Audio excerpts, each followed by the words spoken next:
Começou. Boa noite. Márcia Lacerda já está aqui. Seja bem-vinda.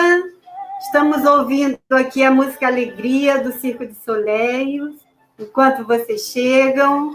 Eu sou a professora Graça, diretora pedagógica da IDEPT, uma plataforma digital que vem se desafiando e ousando trazer conteúdos instigantes para o ensino médio, para o ensino fundamental e para os professores. Nós estamos fazendo 2 anos e resolvemos celebrar os 2 anos com a Semana do Ensino Médio. Boa noite, Cibele, de BH. Márcia, da onde você é, Márcia? E no primeiro dia nós tivemos o professor Laurindo Guerreiro, que com toda a empatia trouxe de uma forma sublime como podemos organizar o projeto de vida na escola, de uma forma altamente empática e transdisciplinar. E ontem nós tivemos a professora Andréa Barreto, que trouxe a sua maestria falando da sua experiência na construção da Base Nacional Comum Curricular. Não é? Então, a forma como a professora Andréa Barreto nos trouxe, nos deu várias ideias de como a escola pode se organizar, pode se mobilizar e fazer.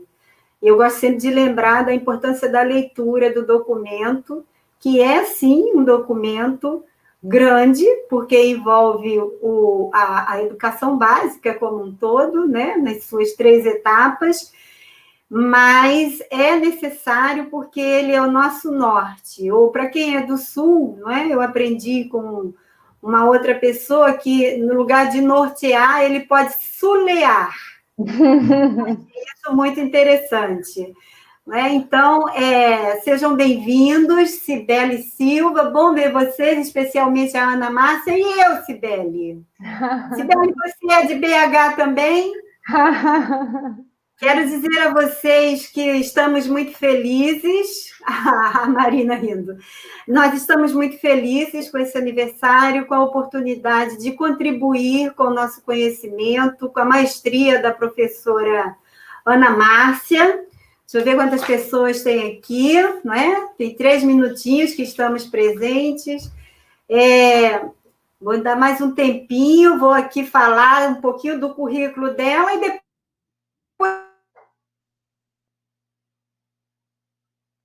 ela vai falar um pouquinho da professora Ana Márcia, que é mestre em gestão social, educação e desenvolvimento local, é especialista em design instrucional, gestão de tecnologia da informação e educação, é pesquisadora em letramento digital. Esse tema, letramento digital, é sensacional, ele é urgente e necessário.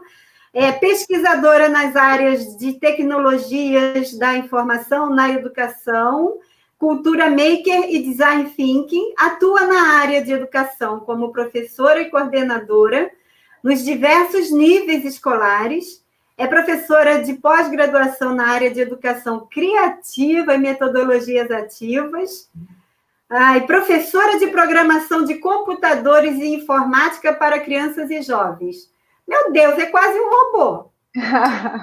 Facilitadora em design thinking para educadores pelo Instituto Educa Digital, que ela vai falar mais sobre o Instituto aqui também para a gente, e participa também de inúmeros projetos na área de design, e é consultora em educação, e também é uma professora premiada, é uma professora que recebeu o prêmio Cultura Empreendedora do Sebrae em 2014, com o projeto Seminário de Novas Tecnologias Aplicadas ao Ensino Médio. Então, é a pessoa certa para estar aqui conosco hoje, falando, ampliando o que nós já iniciamos na segunda-feira, não é? Que esses são os itinerários. Que itinerários são esses? Quais são os itinerários que a BNCC nos oferta, né? Como é que ela nos oferta, o que ela nos inspira.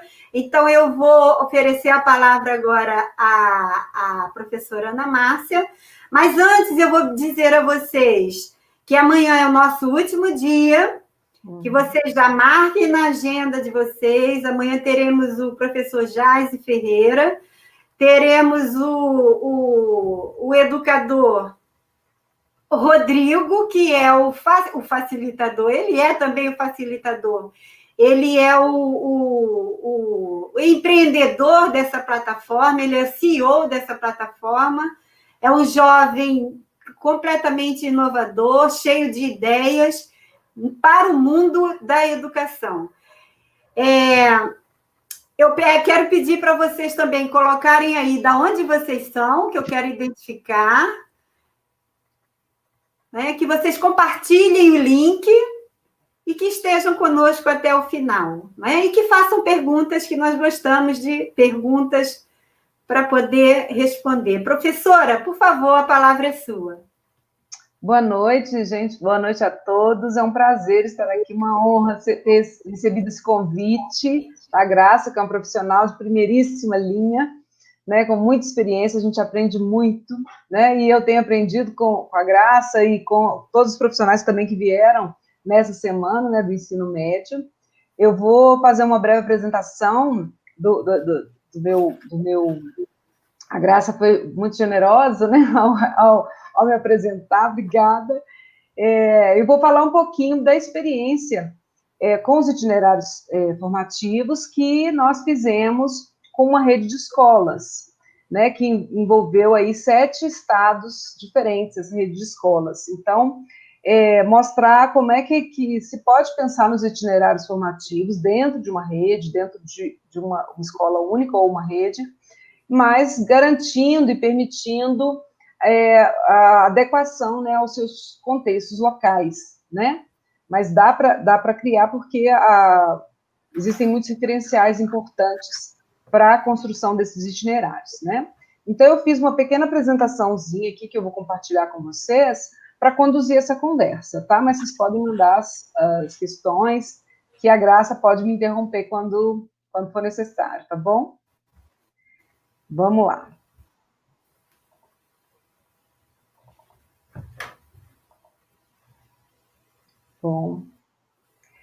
Bom, aqui então, já comecei aqui, meu nome, eu represento hoje aqui o Instituto Educa Digital, vou falar um pouquinho do que esse Educa Digital faz, né, para falar um pouco dos itinerários. E essa estrada que vocês estão vendo aqui, vocês vão vê-la de novo nos meus últimos slides, vocês vão entender por que essa estrada está aqui. Então, vamos lá.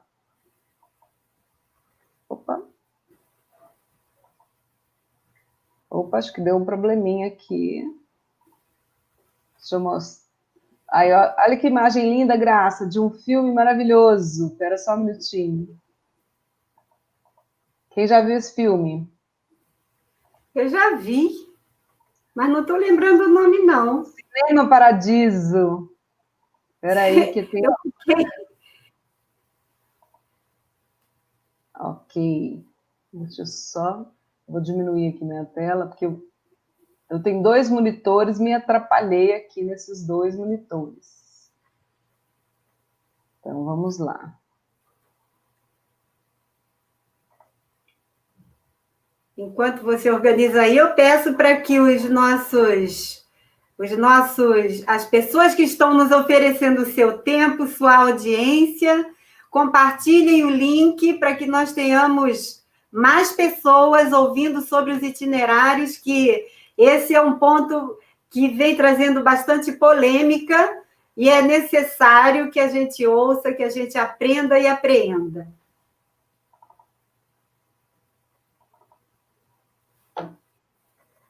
A Cibele falou Cinema Paradiso lá certinho, ó.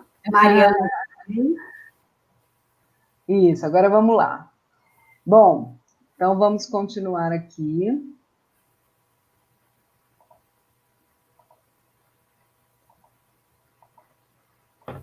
Eu acho que não estou conseguindo passar no slide. Aí, peraí, só um minutinho, gente. Vocês não acreditam que eu estava no último slide. Só um minuto. Agora acho que voltou. Faz parte, amor. Estamos ao vivo. Exatamente. E olha que eu sou professora de informática. Estou passando vergonha aqui. Peraí. De design também, a gente sabe que isso tudo a gente faz protótipos o tempo inteiro. Exatamente. Né? Mas faz parte mesmo, É né? experimentação o tempo inteiro. É porque eu estava, o último slide é parecido com o primeiro, eu estava exatamente no último. Espera aí.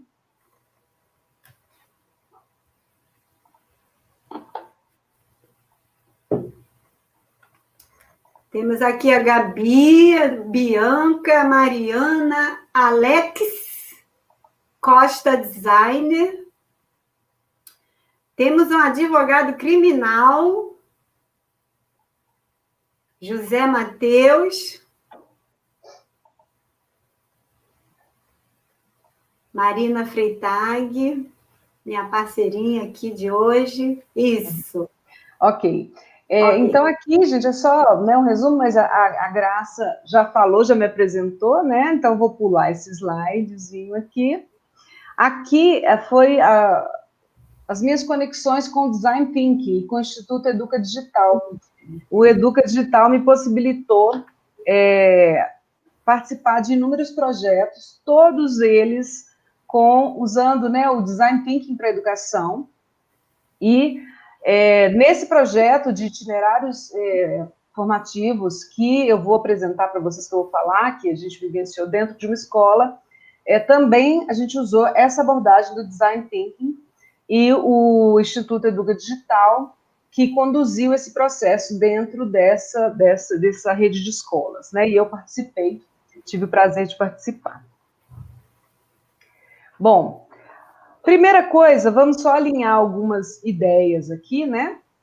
Que a BNCC, ela prevê um currículo feito de duas partes, né? Uma parte da formação geral básica, né? Que a professora Andréia falou ontem, quando ela se referiu ao BNCC, né? Como é que chegaram a essa formação geral básica, que é para garantir a equidade, né, da educação, para garantir que todas as pessoas que passam, que tenham, né, a educação básica, tenham um nível de formação, né, que seja semelhante, que não tenha diferenças entre as regiões, né, que todo mundo tenha acesso àquela formação geral básica. E a parte dos itinerários formativos é que a parte um pouco diversificada, que cada região, cada escola, cada rede poderá pensar nesses itinerários, de acordo com o seu contexto, de acordo com os interesses dos alunos, né, com as possibilidades locais. Tá? Então, isso dá uma flexibilidade para o currículo. Ele não engessa, como muitas pessoas acham, ele justamente traz os diferenciais que a escola pode abordar, né? Então, vamos lá. E por quê? Por que desses itinerários? Então, vocês vão entender, eu vou mostrar aqui 3 gráficos que vocês vão entender o porquê é importante que esses itinerários formativos aconteçam e sejam de livre escolha dos alunos, né? Que cada escola deveria apresentar no nível médio pelo menos 2 itinerários diferentes, para que os alunos possam ter essa opção de escolha, né? De acordo com o seu projeto de vida, de acordo com as suas necessidades e visão, né, do futuro.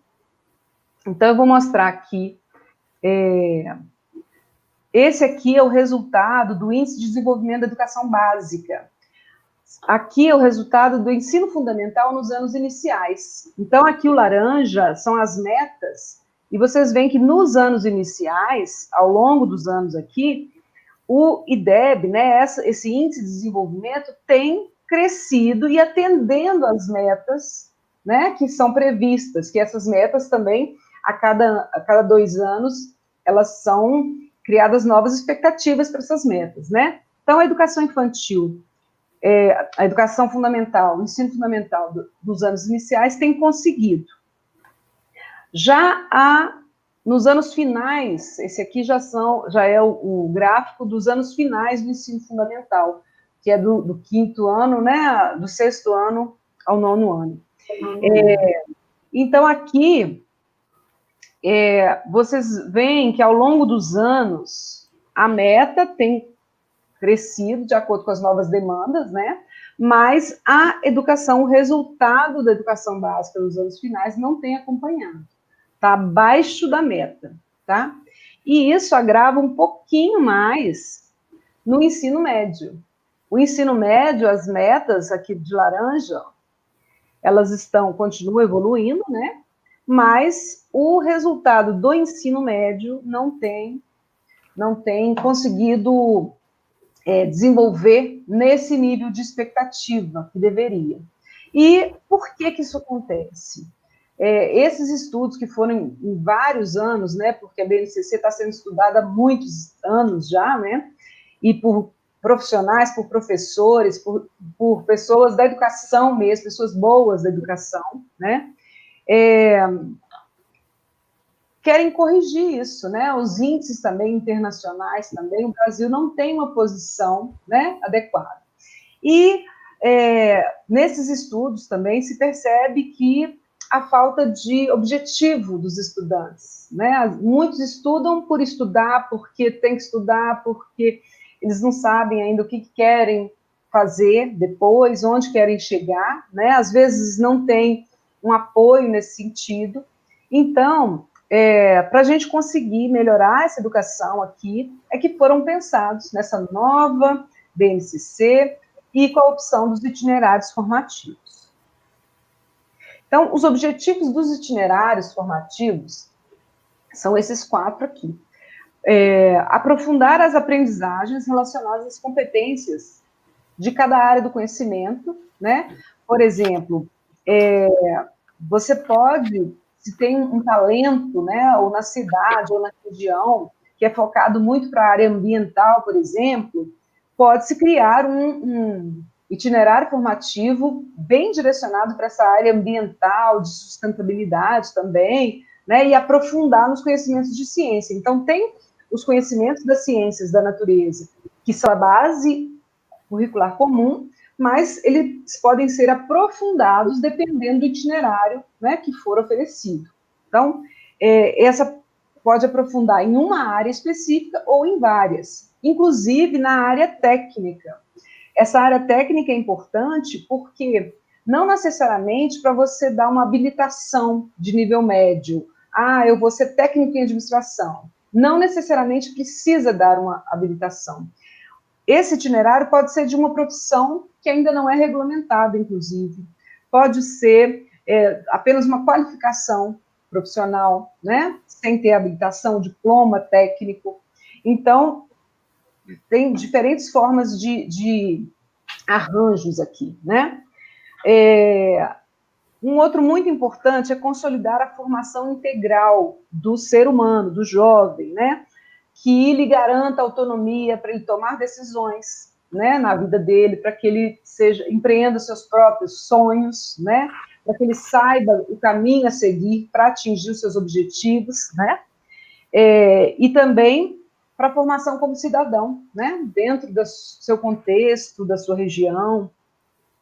O terceiro deles é promover a incorporação de valores universais, né, como a ética, a liberdade de expressão, né, o respeito às diferenças, a pluralidade, né, a solidariedade e sustentabilidade também, né, com o mundo, né. E o quarto dele é desenvolver habilidades que permitam o jovem a empreender no mundo, a ser um cidadão desse mundo, né, tomar decisões e agir em diversas situações do seu cotidiano. Na verdade, esses quatro objetivos aqui é para formar o cidadão para a vida, para tudo que ele precisa, para a continuidade dos estudos, para a vida profissional dele, né, para ele como cidadão, como ser humano, né. Então, é bem amplo aqui, bem pertinente, né, essa visão. Tudo isso forma a formação integral do jovem. As áreas do conhecimento, né, elas existem, elas estão dentro da Base Nacional Curricular, com todas as habilidades necessárias para desenvolver, e dentro dos itinerários, para que esse itinerário seja realmente contextualizado com o mundo, né, mundo contemporâneo, foram criados eixos estruturantes que perpassam todas as áreas. O ideal, na construção de um itinerário formativo, seja ele de qual área for, é importante que ele tenha habilidades relacionadas a esses 4 eixos, tá? Mesmo que ele for de uma área específica só, é importante que ele tenha. Então, o primeiro deles é a investigação científica, né? É o saber científico, é procurar, é pesquisar, explorar, experimentar, né? Criar a base científica para a resolução de problemas, né? Então, aqui envolve o saber científico. A mediação e intervenção sociocultural já envolve habilidades para você agir no seu entorno, né? Para você olhar não só para você, mas olhar para o seu mundo, para a sua sociedade e criar soluções, criar ideias e possibilidades de melhorar essas condições, sejam sociais, ambientais, culturais, né?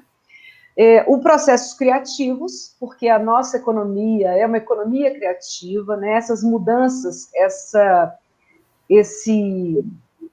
o inesperado, né? As incertezas são cada vez maiores, né? Nesse mundo, né? A complexidade do mundo é cada vez maior, então há que ser criativo, né? Nesse ano, pelo menos, a gente desenvolveu bastante esses processos criativos, né? Todos nós profissionais, né? Principalmente da educação, né? Então, nós tivemos que reinventar muitas coisas, tivemos que entregar muitos serviços que antes a gente não entregava, né? E, então, esses processos criativos, estar preparado para esse mundo que pode mudar a qualquer momento, que é incerto, essas habilidades são importantes. E esse estar pronto é o equilíbrio também, tem a ver com as habilidades emocionais também, né? Você saber ser flexível, né?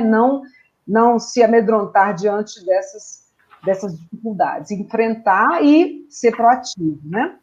E o empreendedorismo, que é desenvolver habilidades para que o aluno possa desenvolver o seu projeto de vida pessoal, né? Ou até empreender algo, alguma empresa, ou algum negócio, ou empreender a sua carreira, ou empreender o seu modo de vida, né? Seja ele qual for, mas que ele tenha consciência disso, né?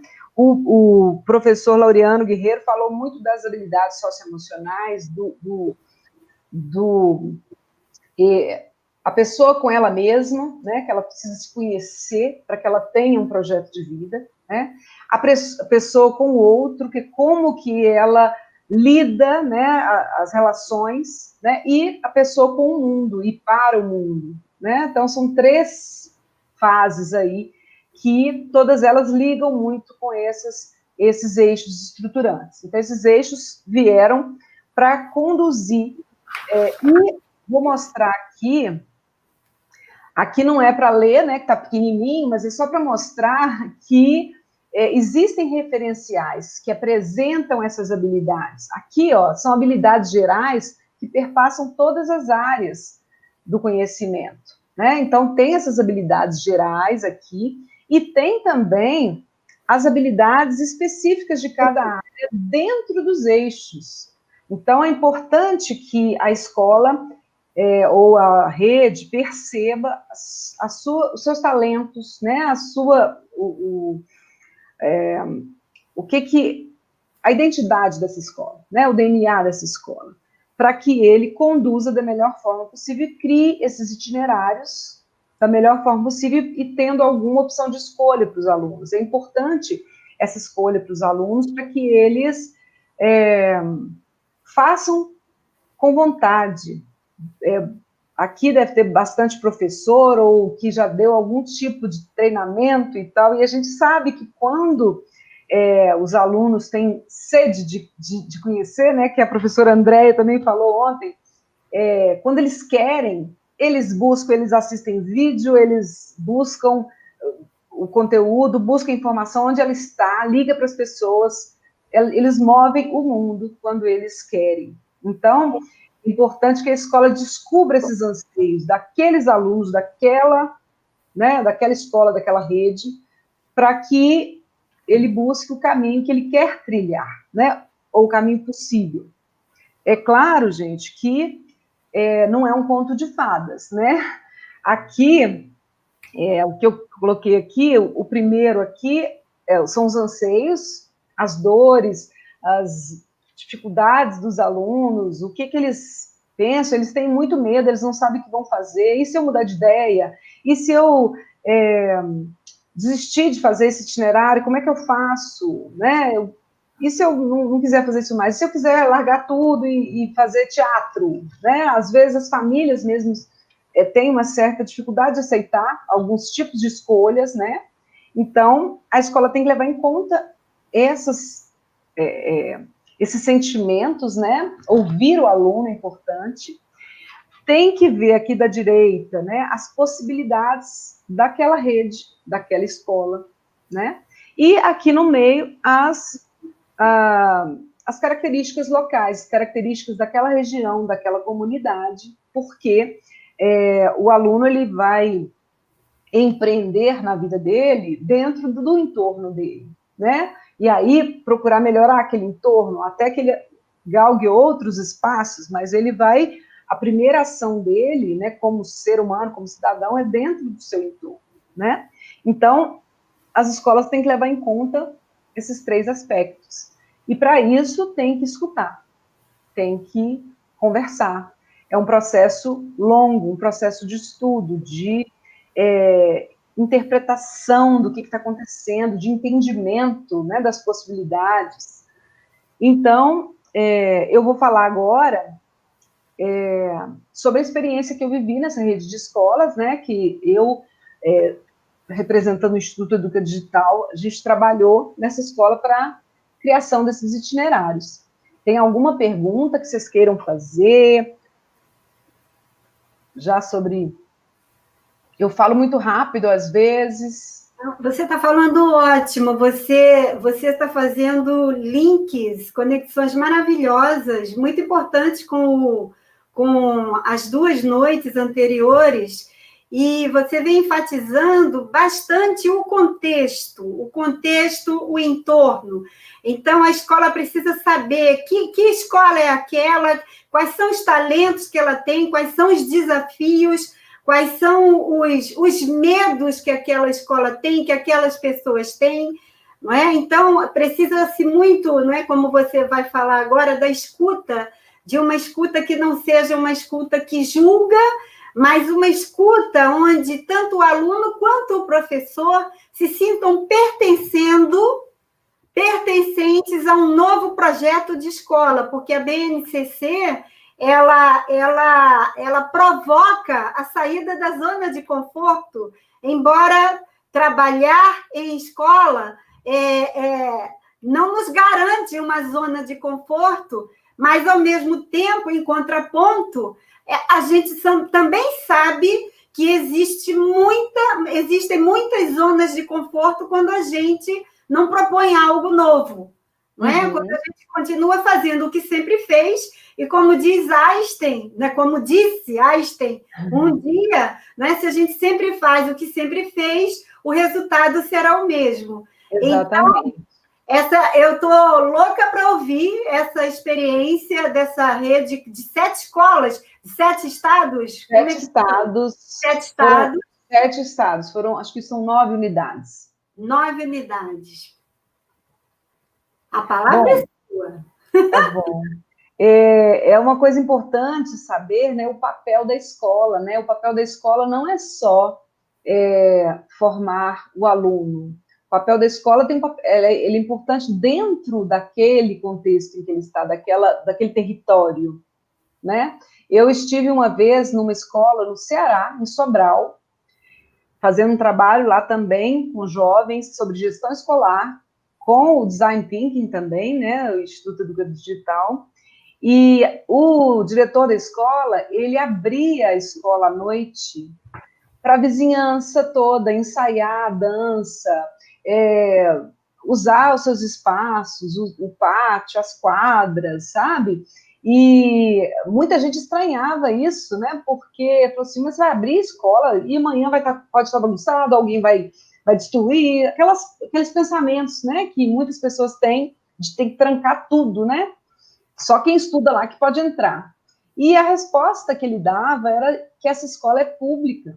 Essa escola, ela é do governo do Ceará, ela é uma escola pública, ela tem que atender a comunidade. Então, os jovens do bairro iam lá, usavam os laboratórios, e nunca teve, assim, nenhum tipo de problema com relação a depredação, nada disso, assim, eles se sentiam pertencentes, né, mesmo aqueles que não estudavam, que já tinham passado, né, eles tinham um grupo lá ensaiando dança, de um festival de dança que eles iam apresentar lá em Fortaleza, e estavam lá usando espaço, porque o pátio era grande, era mais fácil do que ensaiar na rua, por exemplo, né, então essa coisa do papel da escola, que eu acho interessantíssimo. Então, vamos lá, vamos falar da experiência, que o tempo passa, né? Bom, a primeira coisa aqui, né, que a gente fez quando a gente foi para essa escola, a gente pediu um trabalho antes, né, do nosso primeiro encontro. A gente pediu que a escola, junto com seus alunos, seus professores, fizessem um trabalho de levantamento de todos os projetos que a escola já tinha feito, e que, aos quais, assim, teve muito engajamento, teve resultados significativos, teve apoio da comunidade e tal. E foi muito interessante esse levantamento, porque em muitas unidades, né, algumas unidades diferentes, eles não conheciam os projetos que estavam sendo desenvolvidos nas outras unidades, né? Eram aqueles projetos que, às vezes, era iniciativa de um professor que, de repente, virava um projeto maior, e eles fizeram esse levantamento de inúmeros projetos interessantes. Os alunos participaram, alguns alunos foram convidados a participar, eram mais de 80 educadores, e tinha pelo menos uns 9 alunos participando desse processo. E quando a gente fazia trabalhos em grupo, discussões, a gente fazia questão de dividir os grupos, tendo alunos, tendo gestores, tendo professores, várias instâncias assim, né, dentro dos grupos. Então, esse primeiro trabalho, quando a gente foi para o nosso primeiro encontro com esses professores, já tinha esse painel que a gente fez virtual, a gente fez de forma remota, foi um desafio também para a gente trabalhar remotamente, né? Mas a gente conseguiu trabalhar com os 80 professores, e quando eles trouxeram, a gente trabalhou em cima dessas ideias que já foram feitas, já tinha sido bom, já tinha sido legal, já tinha, né, aceitação, engajamento. E aí a gente foi no segundo encontro, a gente fez um grande seminário, a gente dividiu em grupos esse grupo grande, porque era difícil trabalhar com 80 e tantas pessoas ao mesmo tempo, e eles foram estudar, ler esses projetos. Então, cada grupo ficou sabendo dos projetos das outras unidades, falou assim, gente, esse projeto é parecido com o que eu faço aqui, ou eu poderia também fazer um projeto desse tipo, ou, nossa, essa matéria de geografia podia entrar nesse projeto, né, que é possível, né, cabível. Então, foi muito interessante, porque toda a nossa proposta nesse primeiro encontro foi que eles fossem generosos, né, em oferecer ideias para melhorar o projeto, né, não tinha nenhuma ideia assim restritiva, era só ideias para melhorar, né, e se a gente fizesse de tal forma, e se a gente juntasse com esse aqui, tem 2 parecidos, eles foram pensando.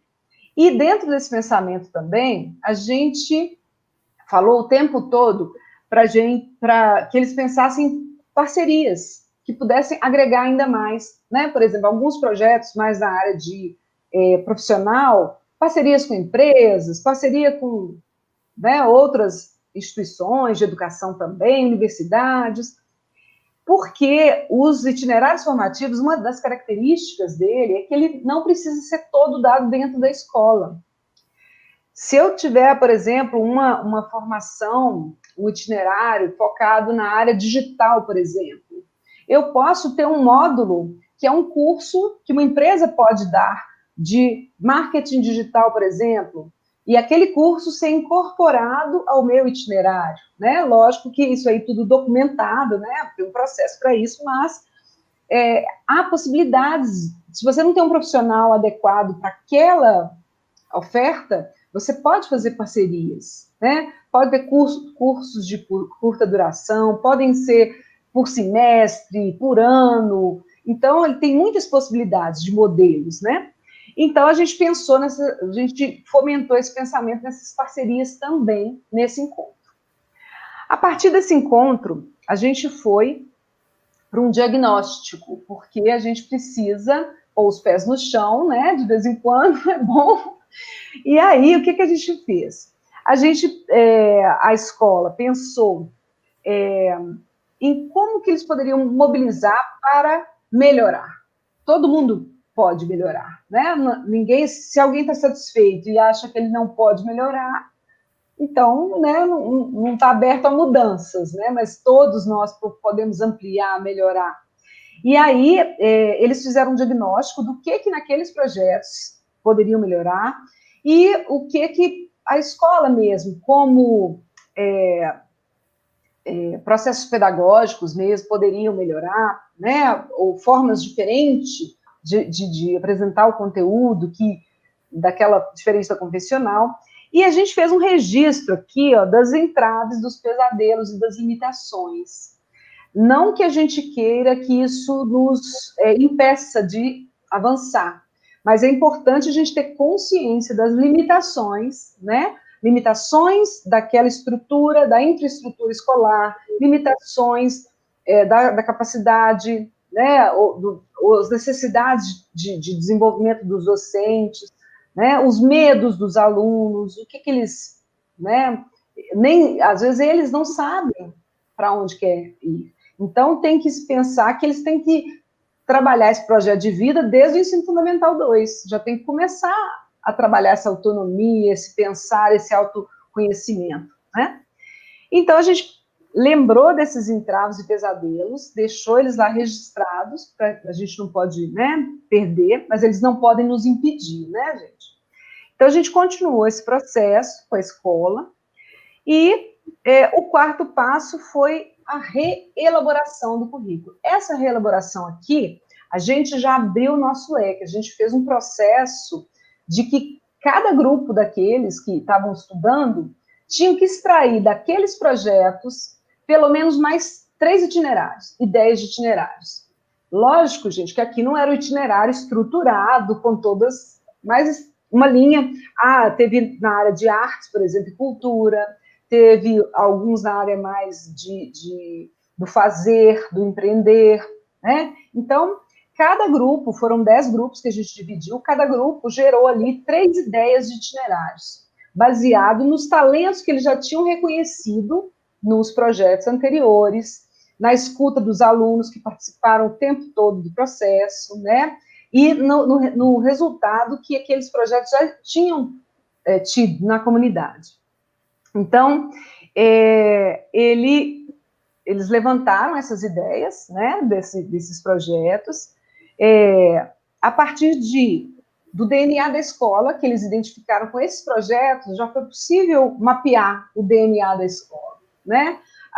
Cada escola, cada rede tem algumas características, alguns princípios, né, alguns preceitos que são ali retratados naqueles projetos. Então, eles tiveram uma visão, até uma autoconsciência de como é aquela rede, aquela escola, né? E aí, das necessidades do aluno, e essas necessidades do aluno aqui, a gente trabalhou muito o mapa da empatia. A gente pensou muito do aluno, como que o aluno pensa. Nessa idade, o que ele pensa, o que ele quer, o que ele anseia, quais são as dúvidas que ele tem. Porque é a partir daí que você vai saber como trabalhar para prepará-lo para essa autonomia, para essa tomada de decisões, né? e para o autoconhecimento também, né? Do que ele quer, do que ele precisa e qual que é o papel dele dentro do mundo, né? Então, essa foi essa parte que a gente fez. A gente foi depois identificando padrões. Imagina, 10 grupos, cada grupo gerou 3 ideias de itinerário. Então, no final, a gente tinha 30 ideias de itinerários diferentes. Então, a gente traçou os pontos em comum entre eles, algumas prerrogativas ali que estavam, né, permeando todos eles. Com isso, ficou mais claro ainda o talento daquela escola, daquele grupo de professores e o jeito de ser daqueles alunos daquela escola, porque tem isso também, tem a comunidade, ela tem um retrato, né? E aí, nesse momento, a gente resgatou aqueles anseios, aquelas dificuldades que a gente tinha relacionado lá atrás. Por quê? Seria ótimo se a gente tivesse para oferecer para os alunos 30 itinerários diferentes, né? Mas isso é inviável dentro de qualquer escola. Então, a gente teve que resgatar para fazer a convergência, né, do que de fato era importante. Ou, às vezes, juntar 2 ou 3 que poderiam, né, criar um outro itinerário, ou aqueles que tinham mais resultado efetivo para a comunidade escolar como um todo, para os alunos, né? E eu vou lembrar aqui agora, aqui embaixo, que a Graça já conhece, né, que a inovação, ela acontece, mas ela tem que atender a 3 coisas importantíssimas, né? Não adianta, você tem limites, infelizmente, né? E tem a hora certa para que as coisas aconteçam. Às vezes uma coisa é muito boa, mas não é para agora, não está na hora ainda. Então a gente tem que levar em consideração o que é desejável para as pessoas, né? O que é realmente necessário, o que é economicamente viável naquele momento. Pode ser que você tenha planos para uma segunda fase, uma terceira fase, mas aquele momento tem que ser viável agora, tem que implementar, né? E tecnicamente possível, as possibilidades técnicas de infraestrutura que aquela rede tem, os professores têm, né? Então, isso tudo tem que ser levado em conta quando você resgata ali quais são os melhores. Na verdade, os melhores são os melhores para aquele contexto, para aquele momento e, né, para aquela situação daquele momento. E depois disso, a gente foi para parte de governança. Então, nós trabalhamos com a escola nesse levantamento, né, de conexões, de DNA, de reconhecimento dos padrões da escola, de como que, da identidade desses projetos. A gente fez um mapa com todos os projetos, ligando as conexões entre eles, porque um itinerário também, ele pode se cruzar com outro itinerário no meio do caminho, podem ter alguns, né, componentes curriculares semelhantes, né, que envolvam 2 itinerários diferentes. E, a partir desse momento, a escola foi trabalhar com as suas próprias pernas, porque aí envolve a questão administrativa, a questão interna, né? E aí, quais seriam os próximos passos? Seria o planejamento de como seria o processo de implementação disso, porque os prazos, né, esse ano já tinha que começar esse processo de implantação. E aí, para isso, você tem que compor equipes que vão ter suas responsabilidades, as suas demandas, as organizações, pode ser por área, pode ser por projeto, pode ser por tema, mobilizar e definir a nova estrutura e o modelo de itinerário.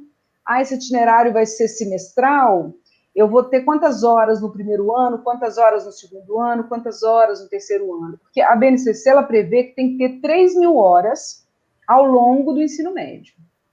3.000 horas do ensino médio todo.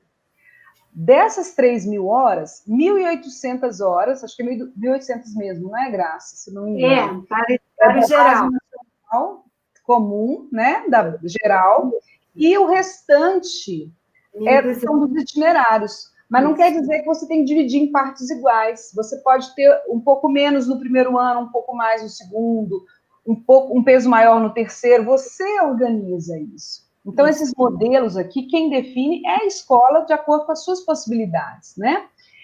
Pode ser semestral, pode ser anual, pode ter parceiro externo, pode não ter, né?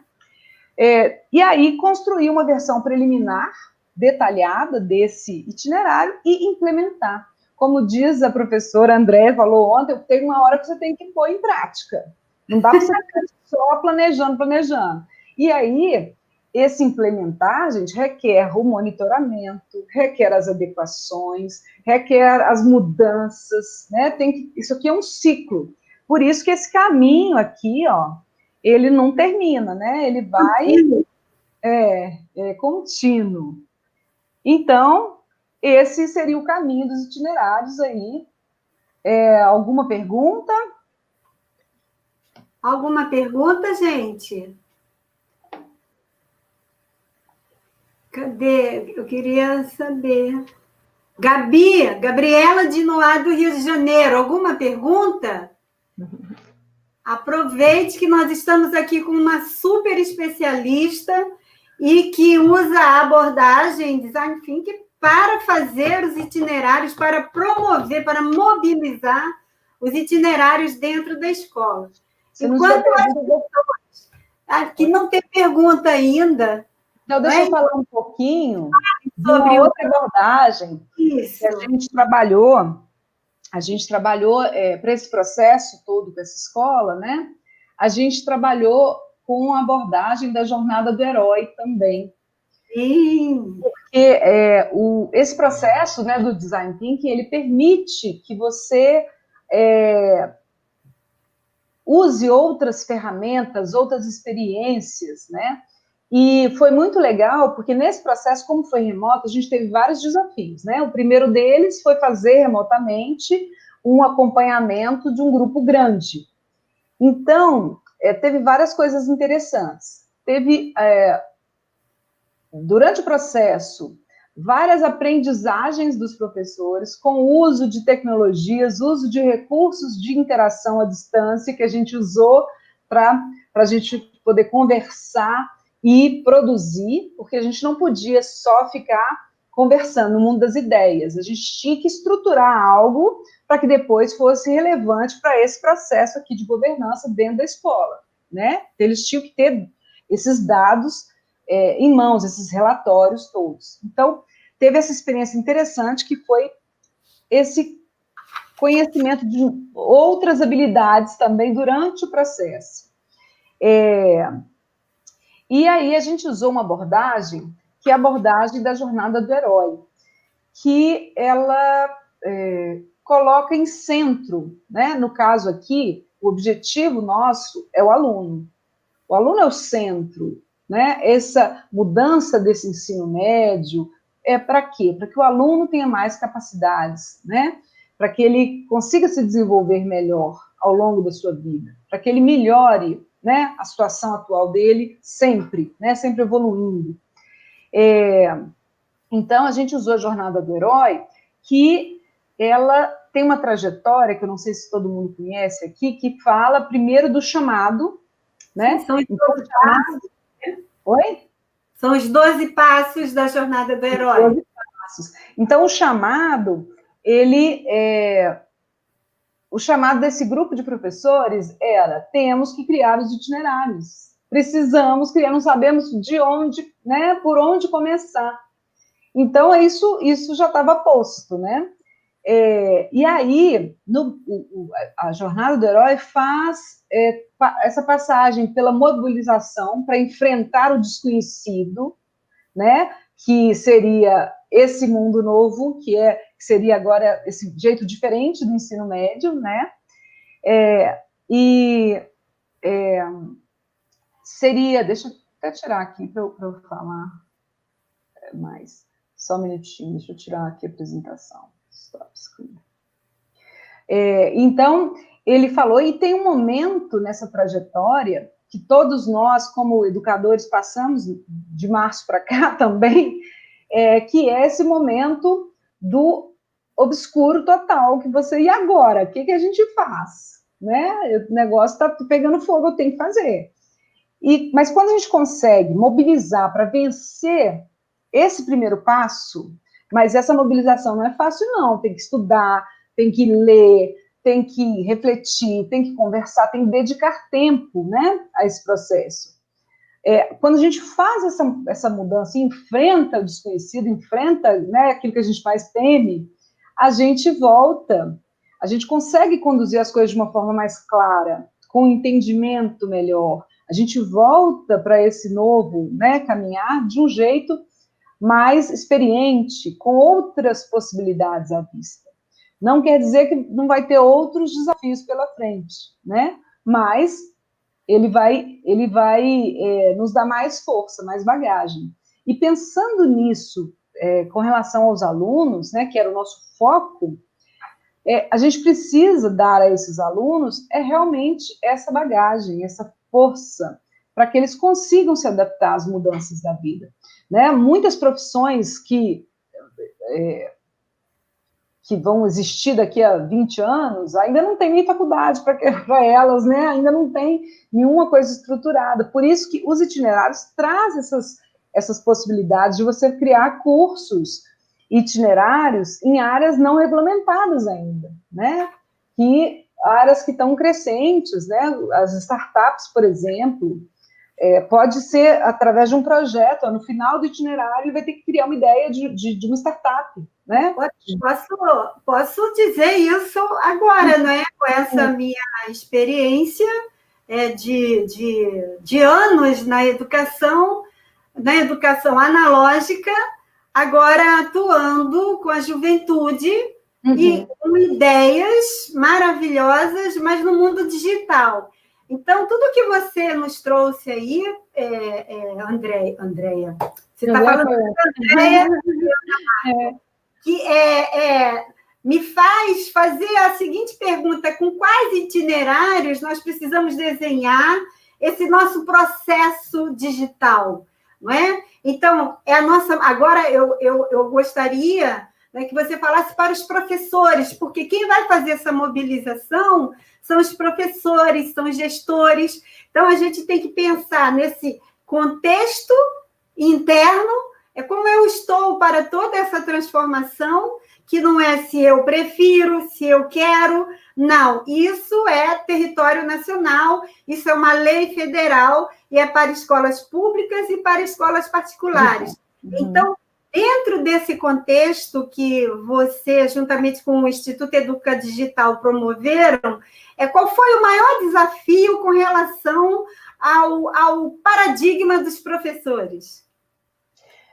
Os professores, né, eu vejo isso, eu sou professora também, sou educadora, né, eles se apegam muito, né, ao seu espaço, né, ao meu conteúdo, à minha disciplina, e é importante isso, né, todo mundo tem que, mas a gente, unindo uma coisa com outra, a gente é mais forte, né, então esse desprendimento do eu sozinho ali, também para conexão com outras áreas. E isso traz essa mudança, uma mudança que não pode ser só de nome, não pode só usar o nome, que é interdisciplinar, transdisciplinar. Tem que ser, de fato, essa mudança, que cada um doe um pouquinho de si e conecte com o outro, que aí as coisas vão ampliando, né? Então, esse apego à sua área, a gente viu durante o processo, por exemplo, alguns professores que queriam criar um itinerário totalmente focado dentro da área que ele atua. Mas é um desejo que era dele. Ele ama aquela área, né? Por isso que ele está ali. Mas o contexto é um contexto que tem que ser dos interesses do mundo, dos interesses dos alunos, né? As habilidades gerais da BNCC, inclusive cultura digital, que está lá dentro das 10 habilidades, né? Das competências, desculpa. Então, pensar nesse todo, pensar no aluno como centro do processo e ouvir esse aluno. E aí depois tem as conexões, que são as possibilidades, né? Mas não ter medo de juntar-se a outras áreas, né? Não ficar preso ao seu mundo. Dentro desse contexto, não é, para ouvir o aluno, para ter essa escuta ativa, essa escuta empática para com os alunos, há de primeiro ter uma escuta empática, um acolhimento com os professores, para que eles entendam que, né, eles já sabem disso, mas que exercitem conscientemente a escola como um coletivo. A escola se faz por um coletivo, com um coletivo para um coletivo. Então, até então, se trabalhava com disciplinas, não é? Ainda se trabalha, não é? Então, quando a gente fala em disciplinas, a gente fala da fragmentação, do pensamento só do eu, essa disciplina é minha, mas como assim? Não é? Mas a gente sabe que tudo é sistêmico. O corpo humano é sistêmico, o mundo é sistêmico, a natureza é sistêmica, e a gente precisa aprender a pensar sistemicamente. Eu sinto e percebo com clareza, não é, após a imersão, eu estou imersa na BNCC e em outros temas também, de ensino médio, primordialmente, mas na BNCC como um todo, porque para entender a BNCC do ensino médio, como um todo, eu preciso ter a leitura da primeira e da segunda etapa. Eu preciso entender e ter a experiência da primeira e da segunda etapa para entender, assim como a professora Andréia colocou ontem, que é um espiral, não é? Uma coisa vai ampliando, vai ampliando, então vai preenchendo lacunas. E aí fica muito mais fácil, eu posso dizer que traz um conforto pedagógico, porque existe o entendimento. Não é? E quando você falou aí da abordagem do design, eu gostaria, a gente tem só 4 minutinhos, eu queria que você falasse um pouquinho mais dessa abordagem, como é que isso pode ser feito. Eu gostaria que você pudesse falar mais do design. Ok, o design thinking, né, é uma abordagem que ela é usada não só no campo da educação, mas no campo empresarial também, né? Tem o foco, a abordagem que a gente dá, o estudo digital é mais focado na área de educação, né? Mas o design thinking é usado por grandes organizações para inovar, para gerar ideias, para criar projetos novos, para repensar processos, né? E esse repensar processo tem muito a ver, ouvindo você falando assim, tem muita escola que é muito boa, já tem consolidada aquela imagem e a solidez, né, do ensino e tal. Mas ela tem que estar aberta ao novo, porque ela pode ser linda, maravilhosa, mas às vezes não está atendendo mais aquela demanda. Então, o design thinking faz a gente pensar em momentos de que a gente amplia a visão, compreende melhor a situação, o contexto, né? Compreende melhor o significado que está acontecendo, o que está acontecendo naquele momento, para depois desse entendimento, que é a parte mais importante, talvez, aí você vai agir com as pessoas envolvidas dentro do processo. Não é uma coisa criada de um para o outro, é criado com o outro. Então, nesse processo, a gente trabalha compartilhamento, né, das ideias, a gente trabalha experimentação, né, dentro do processo do design thinking. Um dos pilares é a experimentação, a prototipação, a você experimentar naquele ambiente que é um ambiente seguro, que você está estudando, você está ali com pessoas que querem o mesmo, né, estão procurando os mesmos objetivos, né? Então, é um ambiente para essa experimentação saudável, segura. E ele fala da colaboração, da empatia, né? E do trabalho e da experimentação. São 3 pilares. Mas, além desses, eu colocaria o otimismo aí. Né? O Ariano Suassuna falava que é bom você ser otimista, realista, esperançoso. Não pode ser otimista demais, nem pessimista. Você tem que ser realista, esperançoso que as coisas vão mudar. Então, esse processo, dentro desse processo, a gente tem momento de muita divergência, que aparecem inúmeras possibilidades, mas esse momento é muito salutar, né, para essa discussão, para ampliar a visão de mundo, e se acontecer diferente do que a gente está pensando, outras possibilidades. Mas tem os momentos também de convergência, que são os momentos que a gente precisa, falar, olha, agora a gente vai ter que selecionar, a gente vai ter que ver a realidade, vai ver as possibilidades, mas com certeza, quando a gente faz esse processo com o Design Thinking, essa convergência não é uma convergência mais ampla, você entende melhor o que está acontecendo, você vê. E o Design Thinking, ele fala muito do erro, né? Ninguém gosta de errar, obviamente, né? Todo mundo quer acertar. Mas vocês já devem perceber, ao longo da vida, né, que é com o erro que a gente aprende. Quando a gente cai, que a gente aprende a levantar. Quando a gente erra, que a gente fala, poxa, da próxima vez eu vou fazer diferente. Então, esse modo de ver o erro e de reagir a ele, essa forma com que você reage a ele é que faz toda a diferença, né? Não é ficar lá fracassado com o erro, mas dar um approach diferente para mudar aquele contexto. Então, Design Thinking, ele é uma abordagem, ele passa por esse processo que foi muito estudado, né? Que tem esse processo de interpretação, de conhecimento, de ampliação de visão, depois de ajuste, de seleção, de experimentação, de criar protótipos, ouvir as pessoas, para que o resultado seja o mais efetivo, o mais significativo possível. Nossa, que aula, que aula. Nosso tempo está já passando 1 minuto e pouco.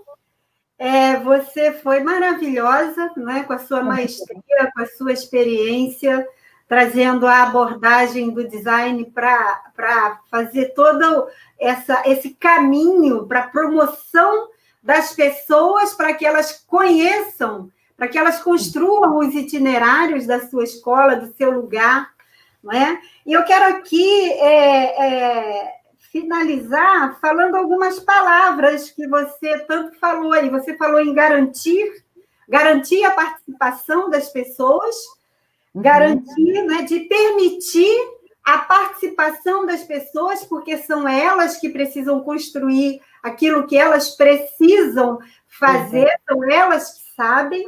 Conhecem as suas dores. Você falou da viabilidade, não é? Quando se fala em viabilidade, precisa se entender também que não é só viabilidade financeira, é a viabilidade do professor que tem na escola, do talento daquele professor, do talento da turma, do talento do aluno e também do talento do gestor, não é? Você falou também muito da mobilização. Então, a mobilização, eu compreendo que é uma das primeiras grandes questões, porque a mobilização tem a ver com a comunicação e a liderança. Se eu mobilizo bem, se eu uso bem as palavras, eu consigo encantar, conquistar, e as pessoas vêm e estão disponíveis, predispostas para fazer algo junto, né? Co-criar. E você falou aí da jornada do herói, não é? Que é bastante interessante, né? O Joseph Campbell deu isso de presente para a gente, a jornada do herói, para que a gente possa entender toda a jornada e entender que nesse processo da jornada o erro não é erro, ele faz parte do aprendizado. Ele é um aprendizado. Então, é como e não existe vida sem erros. Não existe. Não é? Existe uma continuidade. Eu quero muito lhe agradecer, Ana Márcia. Eu que agradeço a oportunidade. Quero dizer que estou muito feliz de estar aqui com você. Quero agradecer ao Instituto Educa Digital por ter permitido também que você esteja aqui falando sobre o Instituto Educa Digital, que está no meu coração também, você sabe. Eu quero agradecer as pessoas que estiveram aqui, que estão aqui conosco. Tem muita gente aqui de BH, não sei porquê. O Antônio de Brasília, que está sempre presente com a gente.